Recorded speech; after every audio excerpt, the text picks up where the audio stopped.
300 Apache warriors don't just appear at your front gate by accident. They don't ride out of the heat haze for water, and they certainly don't ride out for conversation. When the ground begins to tremble with that many hoofbeats, it means Judgment Day has finally arrived. And for Elias the Crow Vance, Judgment Day was long overdue. To understand the terror of that night, you have to understand the silence that came before it. Let's go back 24 hours. The Arizona sun was a physical weight, hammering down on Elias's ranch, a desolate patch of scrub and dust located somewhere between hope and hell. Elias was 42, but his eyes were 100. He was a man carved from granite and regret.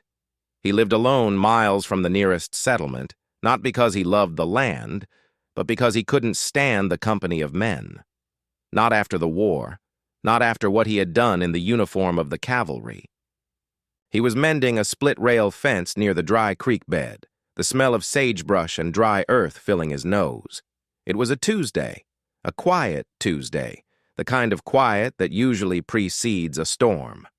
He saw the movement first, a disturbance in the heat waves rippling off the ground. At first he thought it was a coyote, maybe a wounded deer, but coyotes don't stumble on two legs.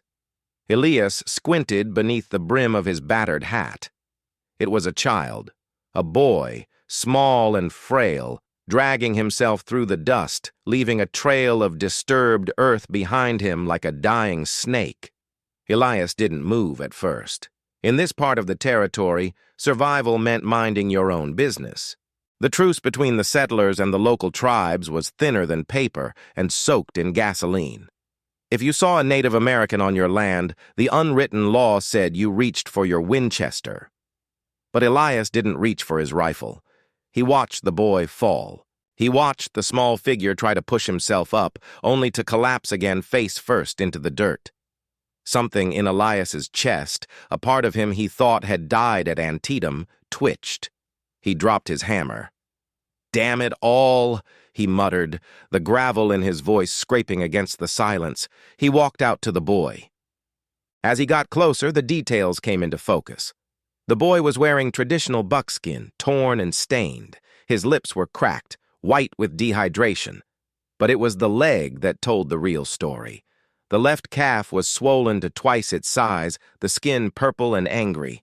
Rattlesnake, and a bad one. The boy looked up. His eyes were glassy, swimming in fever. He tried to scramble backward, his breath coming in shallow, terrified rasps. He whispered a word in a dialect Elias barely knew, but the meaning was clear. Monster. That's what the tribes called men like Elias. The bluecoats, the monsters. Elias crouched down, keeping his hands visible. "I ain't gonna hurt you, son," he said softly. "But that leg needs cutting, or you won't see the moon rise." The boy didn't understand the English, but he understood the tone. Or maybe he was just too weak to fight. Elias scooped him up. The boy was impossibly light, like holding a bundle of dry sticks. Elias carried him into the cabin. The interior was cool and dark, smelling of stale coffee and gun oil. He laid the boy on his own cot, the only bed in the house. For the next 3 hours, Elias worked. He wasn't a doctor, but he was a soldier. He knew how to treat a bite. He cleaned the wound, cut the flesh to drain the poison, and applied a poultice of prickly pear and mud. As he wiped the sweat from the boy's forehead with a wet rag, Elias saw it. The boy's sleeve had ridden up. On his wrist was a bracelet, heavy silver hammered by hand, set with a piece of turquoise the size of a robin's egg. The carving on the silver was unmistakable, a howling wolf. Elias froze. The rag dripped water onto the floorboards. Drip, drip, drip. He knew that crest. Every soldier in the fort knew it. Every settler whispered it in fear around their campfires. It belonged to Cutting Wind, the war chief who had never signed a treaty, the man who had burned Fort McKay to the ground. This wasn't just a lost child. This was the Prince of the Plains. Elias sat back in his chair, his hands shaking. He wasn't saving a boy. He was kidnapping the son of the most dangerous man in the West. Night fell, but sleep didn't come. Elias sat in his rocking chair by the window, his Winchester across his lap. He watched the horizon. He knew they were coming. You don't lose the son of a chief without turning the world upside down to find him. The boy woke up once, delirious. He cried out for his father. Elias gave him water, shushing him gently. "Rest now," Elias whispered. "They're coming. Don't you worry. They're coming." And then the waiting began. The silence of the desert usually brought Elias peace. Tonight it felt like a noose tightening around his neck. He thought about running. He could saddle his horse, leave the boy, and ride for the border. He could be in Mexico in 2 days. But he looked at the boy sleeping on his cot. He looked at the bandage on the small leg. "I ran enough," Elias said to the empty room. "I'm done running." At 3 a.m., the coyotes stopped howling. At 3:15 a.m., the wind died. At 3:30 a.m., the ground began to vibrate. It started as a hum in the floorboards, then a rhythmic thrumming, then the sound of thunder rolling across the earth, even though there wasn't a cloud in the sky. Elias stood up. He walked to the mirror and looked at himself. He saw the gray in his beard, the hollows under his eyes. He looked like a ghost. "Well," he said, "time to pay the bill." He took his gun belt off. He unbuckled the heavy leather, feeling the weight of the Colt revolver leave his hip. He hung it on the wall. Then he took the Winchester and leaned it in the corner. An armed man is a threat. An unarmed man is a curiosity, and curiosity was the only thing that might buy him 5 seconds of life. He walked out onto the porch. The moon was full, bathing the valley in a spectral blue light. And there they were, a sea of shadows, 300 warriors. They formed a perfect semicircle around the cabin. The moonlight glinted off rifle barrels, lance tips, and the silver ornaments in their braided hair. The horses were restless, snorting steam into the cool air, but the men were statues. Silence. Absolute, terrifying silence. From the center of the formation, a single rider moved forward. His horse was a massive black stallion. The rider wore no war paint, only a headdress of eagle feathers that trailed down his back. Chief Cutting Wind. He stopped 10 yards from the porch. The distance was close enough to see the scars on the chief's chest, close enough to see the hatred burning in his dark eyes. "Where is he?" The chief spoke English. His voice was like grinding stones. Elias didn't flinch. He stood on the edge of the porch, leaning against the railing. "He's inside," Elias said, "sleeping." A ripple of movement went through the war party, the sound of 300 bowstrings creaking as they were tightened.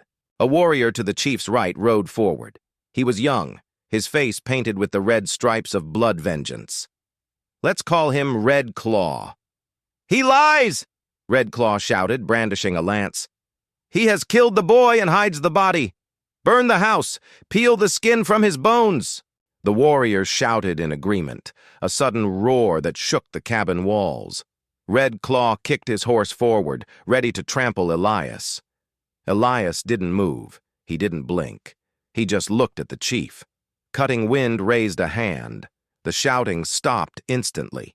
The discipline was terrifying. "You," the chief said to Elias. "You admit you have him. Did you steal him? Do you seek a ransom?" "I don't want your money," Elias said, his voice flat and weary. "I found him in the dirt, snakebite, dehydration. If I hadn't picked him up, the buzzards would be feasting by now." "So you say," Red Claw spat.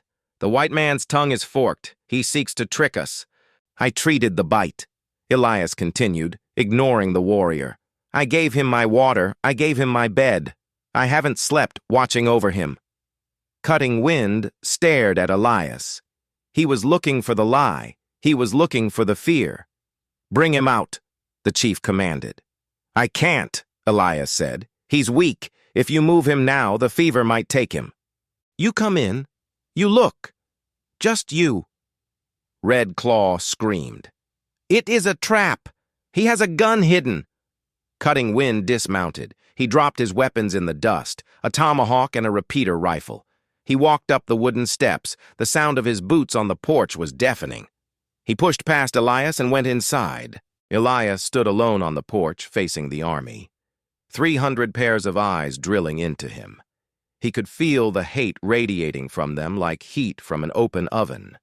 He knew that if the boy was dead, or if the chief decided Elias was lying, he wouldn't just die. He would be dismantled. Minutes passed. The wind kicked up again, whistling through the eaves. Then the door creaked open. Cutting Wind stepped out. He wasn't carrying the boy. He looked at Elias. The anger was gone from his face, replaced by something unreadable. Stone. "He lives," the chief said loud enough for his men to hear. "The swelling is going down. The bandage is clean. There is water by the bed." The warriors lowered their weapons slightly, but Red Claw wasn't satisfied. "He touched him," the warrior yelled. "The touch of the blue coat is poison. We cannot leave without blood. Justice demands blood." Red Claw raised his lance again, rallying the younger warriors. "Look at him! He is a soldier! He is the enemy!" Elias looked at Red Claw. Then he looked at Cutting Wind. "He's right," Elias said softly. The chief frowned. "What?" Elias reached into his pocket. The warriors tensed, rifles clicked. Slowly, Elias pulled out a small, tarnished object. It wasn't a weapon. It was a medal, a Civil War commendation. He held it up to the moonlight. "I was a soldier," Elias said, his voice trembling for the first time. "I rode with the general 15 years ago. I burned villages. I followed orders." He looked at the medal, then tossed it into the dust at the chief's feet. "I killed enough men to fill a graveyard. I lost my wife to a fever while I was away killing strangers. I lost my soul in that war." Elias stepped off the porch, walking until he was chest to chest with the chief. "When I saw your boy in the dirt, I didn't see an Apache. I didn't see an enemy. I saw a child who needed a father, and for the first time in 20 years, I didn't feel like a monster. I felt like a man." Tears streamed down Elias's weathered face, cutting tracks through the dust on his cheeks. "If you need blood to balance the scales, take mine. I'm done with it anyway, but the boy stays safe." Silence stretched across the valley, the kind of silence that feels holy. Cutting Wind looked down at the medal in the dirt. Then he looked at the open door of the cabin where his son slept. He turned to Red Claw. "This man is not a blue coat," the chief declared. "Tonight, he is a father." Cutting Wind turned back to Elias. He placed a heavy hand on Elias's shoulder. "You saved the blood of my blood. The debt is heavy." The chief walked to his horse and pulled a long, feathered lance from his saddle. He walked to the fence post, the same post Elias had been mending yesterday, and drove the lance deep into the ground. The eagle feathers danced in the night breeze. "As long as this iron stands," Cutting Wind announced to his army, "this land is sacred. No warrior of the people shall touch this man, his cattle, or his roof. He is under the wing of the eagle." The chief mounted his black stallion. "Keep the boy until the fever breaks," he told Elias. "I will return for him in 2 sons. Do not let him die." "I won't," Elias whispered. With a sharp whistle, the chief turned his horse. The army turned as one. The thunder of hoofbeats returned, shaking the earth. But this time, the sound was moving away, fading into the canyons. Elias stood on the porch until the last echo died out. He was alone again. The moon was setting. He sank into his rocking chair, his legs finally giving out. He looked at the lance stuck in his fence, a silhouette against the stars. He wasn't just a rancher anymore. He wasn't just a soldier. For the first time in a long time, Elias Vance was just a man, and he could finally sleep.